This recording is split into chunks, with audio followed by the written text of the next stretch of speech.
Աշխարհում որևէ մեկի համար գաղտնիք չէ, որ Հայաստան աշխարհը հայտնի է իր բազմաթիվ գեղատեսիլ վայրերով, անձեռակերտ կոթողներով և արժանի կառույցներով։ Դրանց մասին կարելի է անվերջ հիշատակել ու խոսել, սակայն մի ողջ հավերժություն անգամ բավարար չի լինի։ Այսօր ուզում եմ հետաքրքիր փաստեր ներկայացնել Սյունիքի մարզի սրտում ծվարած Տաթևի վանքի և ճոճվող գավազանի մասին։ Տաթևի վանքը գտնվում է Սյունիքի մարզի Տաթև գյուղի հարավում, Որոտան գետի աջափնյա եզերքին։ Ըստ Ստեփանոս Օրբելյանի, Տաթևի վանքի առաջին եկեղեցին կառուցվել է 4-րդ դարում։ Հայաստանում Տաթևը անվանում էին դիտանոց, որը հին հայերենում նշանակում է աստղադիտարան։ Տաթևի վանքը համահայկական մշակութային կենտրոն է եղել։ Ստեփանոս Օրբելյանը գրում է, որ Տաթևն ուներ 500 միաբան, ծովի պես խորը փիլիսոփաներ, երաժիշտներ, գրողներ, նկարիչներ, վարդապետներ։ Ըստ լեգենդի, վանքը կառուցող վարպետը, ավարտելով աշխատանքը, պատվիրել է օգնականին իրեն տալ 2 տաշեղ։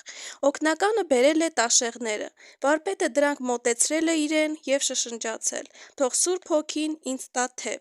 Աստված լսել է նրա խնդրանքը, տաշեղները դարձրել թևեր, որոնց շնորհիվ վարպետը ճախրել է վեր, բարձրից տեսնելու իր կառուցած հրաշքը։ Այդպես էլ ծագել է վանքի անունը՝ Տաթև, այսինքն՝ տա թևեր։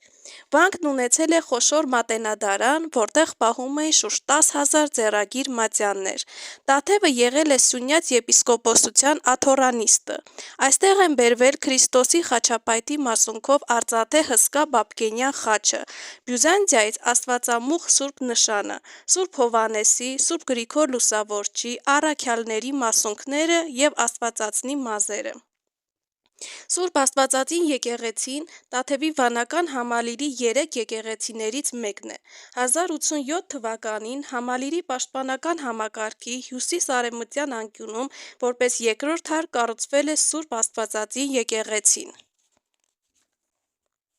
Իսկ ճոճվող Սյուն գավազանը զարմանահրաշ կառույց է։ Այն կառուցված է ութական համակարգի գաղափարով։ Սյունն ութանիստ է, խաչքարը ցույց է տալիս արևելքն ու արևմուտքը։ Սյան տակի թասը ևս խորհրդանիշ է և իմաստուն են։ Թասը լցված է եղել ջրով, այսինքն ջրավազան է եղել։ Այստեղից էր Սյան երկրորդ անունը՝ Գավազան, որը նշանակում է երրորդ ավազան, երրորդ ջուր, հեղեղ, երրորդ սերունդ։